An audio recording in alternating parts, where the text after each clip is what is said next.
Bismillahirrahmanirrahim. Assalamualaikum warahmatullahi wabarakatuh. Perkenalkan, nama saya Tubagus Gimil Khair dengan NIM 211211 Universitas Primagraha, jurusan manajemen.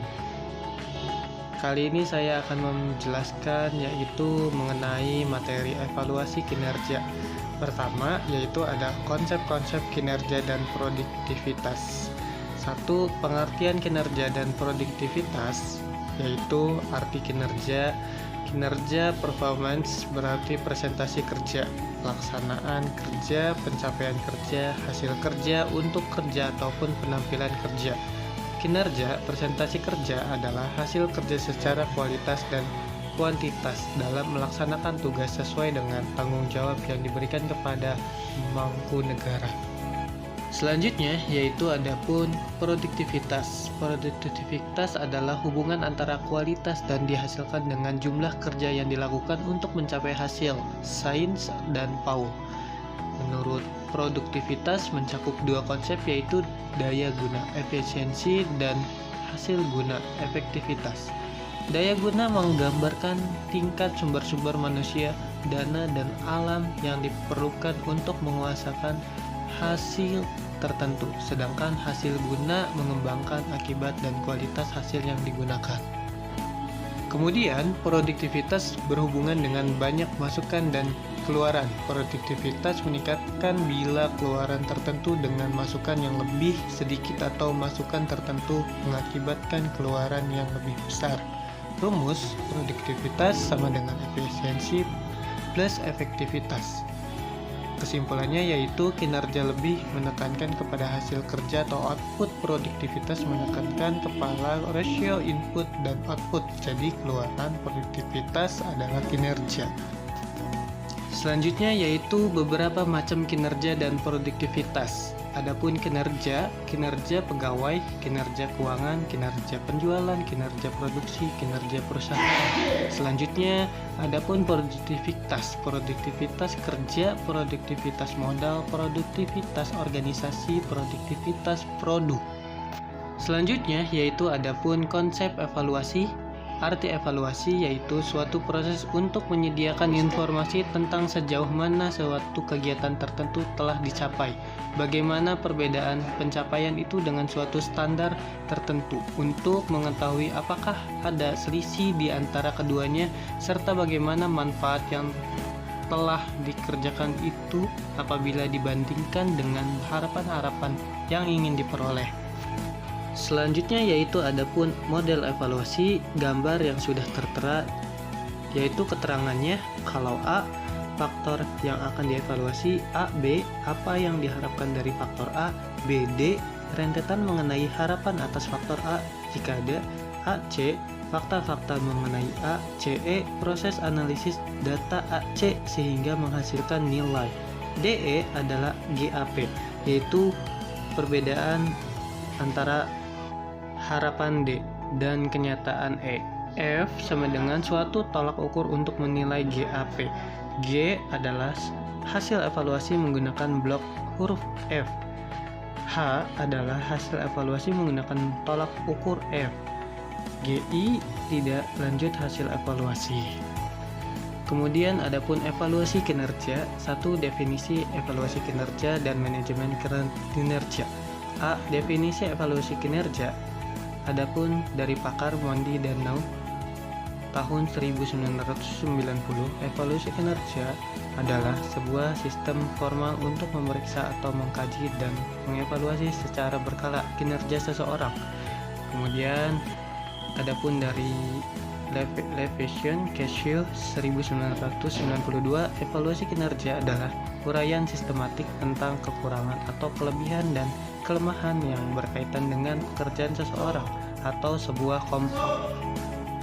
Kemudian B selanjutnya yaitu definisi manajemen kinerja. 1. Menurut Levation, manajemen kinerja adalah proses menyeluruh untuk mengamati kinerja seorang karyawan dalam hubungannya dengan persyaratan jabatan selama jangka waktu tertentu.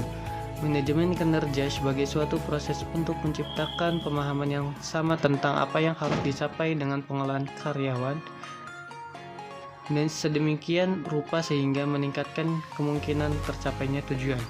Kesimpulannya yaitu evaluasi kinerja, uraian tentang kekuatan dan kelemahan karyawan berkaitan dengan pekerjaan seseorang atau kelompok. Manajemen kinerja yaitu proses pengelolaan karyawan. Selanjutnya, apa yang diukur? Apa pemahaman hasil pengukuran kerja? Bagaimana cara pengukurannya? Nah, inilah pengukuran kinerja. Di mana pengukuran dilakukan, kenapa pengukuran dilakukan, siapa yang menggunakan hasil pengukuran, siapa yang mengukur, apa tujuan pengukur. Kemudian faktor-faktor yang mempengaruhi kinerja menurut Mangkunegara, ability dan motivation. Faktor kemampuan terdiri dari kemampuan potensi IQ dengan kemampuan real. Artinya pegawai yang memiliki IQ tinggi ditunjang dengan pendidikan yang memadai serta keterampilan dalam melaksanakan tugasnya, maka ia akan lebih mudah mencapai kerja yang diharapkan. Kemudian faktor motivasi terbentuk dari sikap attitude pegawai dalam menghadapi situasi kerja. Motivasi merupakan kondisi yang menggerakkan diri pegawai agar terarah untuk mencapai tujuan kerja. Kemudian, menurut Bambang Heru terdapat 3 faktor utama sebagai berikut: kinerja karyawan IQ, EI, AQ, kemampuan potensi, EI, kecerdasan emosional, IQ, kemampuan dalam mengatasi kesulitan. Nah, inilah kinerjanya. Selanjutnya, adapun unsur-unsur pokok sistem penilaian unjuk kerja. Pertama yaitu performance relates, performance measures. Kemudian adapun employee dan human. Nah, inilah bagian-bagian seperti contoh sebagai berikut unsur-unsur pokok sistem penilaian unjuk kerja. Selanjutnya yaitu tujuan kegunaan sistem penilaian unjuk kerja, yaitu tujuan atau kegunaannya sistem penilaian unjuk kerja. Adapun tujuan-tujuan untuk program pelatihan, tujuan kegunaan sistem penilaian unjuk kerja, keputusan-keputusan tentang karyawan, umpan balik bagi karyawan, dan kriteria dalam fasilitasi tes. Selanjutnya yaitu proses penilaian kinerja. Berikut bagannya, yaitu identifikasi tujuan, spesifikasi evaluasi kinerja, tes, promosi, identifikasi kebutuhan pelatihan, diagnosis masalah karyawan, analisis jabatan, memutakhirkan atau melengkapi informasi hasil analisis jabatan, kemudian memeriksa tugas-tugas yang dijalankan, pedoman pada deskripsi jabatan. Adapun evaluasi kinerja, pemberian nilai-nilai untuk tiap-tiap unsur jabatan, dan membicarakan hasil evaluasi dengan karyawan, menyampaikan dan mendiskusikan hasil penelitian. Selanjutnya, adapun penilaian atas langsung, bawahan, rekan kerja, penilaian kelompok, penilaian olah diri sendiri, kombinasi. Adapun masalah-masalah dalam penilaian kinerja yaitu kurang objektif, kesalahan. Kemudian penilaian tertentu longgar, penilaian terlalu ketat, kecenderungan memberi nilai tengah, bias perilaku, bias pribadi. Selanjutnya, adapun periode penilaian dilakukan 2 kali dalam setahun, yaitu menjelang berakhirnya masa percobaan 2 bulan. Selanjutnya, setiap akhir tahun bagi karyawan yang setelah lulus masa percobaan dapat dilakukan setiap 6 bulan. Dan karakteristik sistem penilaian yang efektif, adapun kriteria yang terkait dengan pekerjaan, klasifikasi kinerja, standarisasi, penilaian yang cakap, komunikasi terbuka, akses karyawan terhadap hasil penilaian, dan proses pengajuan keberatan. Kemudian, adapun metode penilaian kinerja. Metode penilaian berorientasi masa lalu, kegunaannya yaitu dengan mengevaluasi prestasi di masa lalu, karyawan dapat memperoleh umpan balik dari upaya-upaya mereka. Umpan balik ini selanjutnya bisa mengarahkan kepada perbaikan-perbaikan prestasi. Pertama, skala.